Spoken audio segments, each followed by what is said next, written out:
Mesdames et messieurs, bonsoir. Chaque année qui s'achève est un espoir qui s'annonce pour les jours à venir. Et oui, l'an 2013 s'en va laissant derrière lui tout un cocktail de souvenirs. Vous êtes bien sûr sur les antennes de la RTJ Boulbiné, votre chaîne de proximité, et bienvenue dans cette rétrospective des événements qui ont marqué 2013 dans sa globalité. Une année essentiellement dominée par la politique.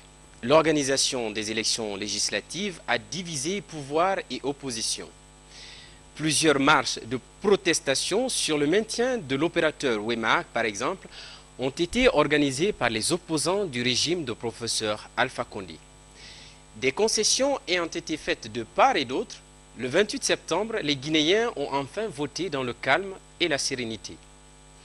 Même si ce scrutin a été entaché de dysfonctionnements, notamment dans la fourniture de kits, il a été validé par l'ensemble des observateurs nationaux et internationaux.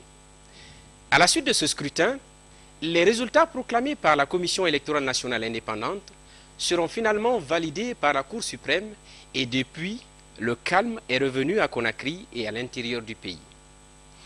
Les Guinéens ont fait preuve de maturité politique. C'est l'avis de plusieurs citoyens et même de la communauté internationale qui, tout au long du processus, a accompagné notre pays dans la recherche de solutions pour une organisation consensuelle des législatives. Un pari gagné grâce à l'esprit d'ouverture du chef de l'État. Professeur Alpha Condé, dans son rôle de chef d'État, est resté à l'écoute du peuple, patient et soucieux du maintien d'un climat de quiétude sociale en République de Guinée. Mesdames et messieurs, l'actualité nationale 2013, c'est aussi cette volonté du président de la République de promouvoir la Guinée sur l'échiquier international. Attaché à son engagement Guinée is back, le chef de l'État va être sur plusieurs fronts pour attirer les investisseurs et faire comprendre à ses pairs du monde sa vision de développement de la Guinée. La célébration tournante de la fête de l'indépendance nationale permet à la Guinée de changer. Cette année, plusieurs infrastructures ont été réalisées en Guinée forestière.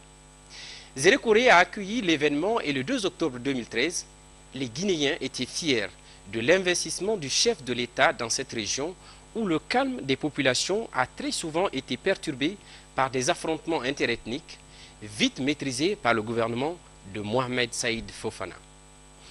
Un gouvernement en action qui a fait du développement son cheval de bataille, sans négliger la question de l'unité nationale, une des priorités de professeur Alpha Condé.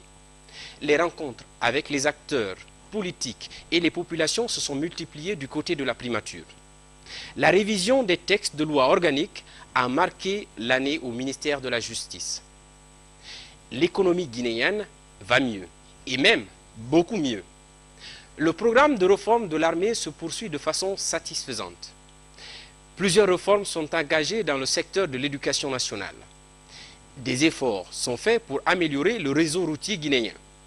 Le code minier est révisé pour assainir définitivement le secteur des mines. Le projet de migration de l'analogique vers le numérique en cours évolue malgré certaines difficultés. Le programme d'autosuffisance alimentaire se poursuit avec la campagne agricole qui a fait de bons résultats cette année. Chers téléspectateurs, ce n'est pas tout, mais le cocktail est suffisant pour dire que la Guinée est sur la voie du changement. Et 2013 a été très riche en événements. La rédaction politique du journal télévisé de la RTJ Boulbiné vous propose, dans ce tout image qui va suivre, l'essentiel de l'actualité qui a marqué l'année qui s'achève. Mesdames et messieurs, je vous invite donc à suivre le journal de l'an 2013 de votre chaîne de proximité, la RTJ Boulbiné.